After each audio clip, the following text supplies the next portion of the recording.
চললা জানো না মানে যেখানে বড় বড় গুলো থাকি যাবে গুন্ড ও আচ্ছা আচ্ছা চালনি সেটা এমনি করতে হবে যে গুন্ড পাউডার যে দিও সে থাকি যাবে সে আর বাকি গুলো কি ফুল গ্রাইন্ডিং করতে হবে হেমদস্তার সেই পাউডার আর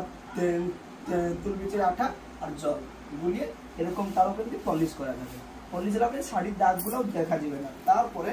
না দাদা এই খড়ি পাথরে না কিছু কিছু বালু অংশ থাকে তো সেটা কি করে না কাজটা ভালো লাগবে না মানে ছেড়ে যাবে ব্রাশটা লাইনটা ভালো হবে না তো এটা আছে স্যান্ডস্টোন আর কিছু জল দিয়ে আবার এটাকে এরকম ঘষে দেখবে এইভাবে একটা হাতের তৈরি কেমন আছে আচ্ছা পুরো প্লেন হয়ে যাবে প্লেন এটাকে বলে পট্টক আর পটের উপরে যে চিত্রটা হয় ওটাকে বলে পটচিত্র আচ্ছা এটা আছে কন্ধর্প ঘোড়া না ইয়ে দিয়ে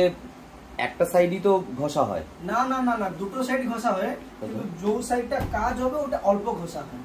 अच्छा और जोड़ा देखो ना पीछे वाला साइड ये इसका तो जरूरत नहीं है कोई पीछे वाला घसता है लेकिन हल्का मतलब ज्यादा घसने से अच्छा लगता है वो মানে এটা এক ফিনিশিং मतलब आप जितना কাজ করবে ফিনিশিং করবে তাহলে এটা ভালো লাগে হ্যাঁ এটা জগবন্ধু প্রতিত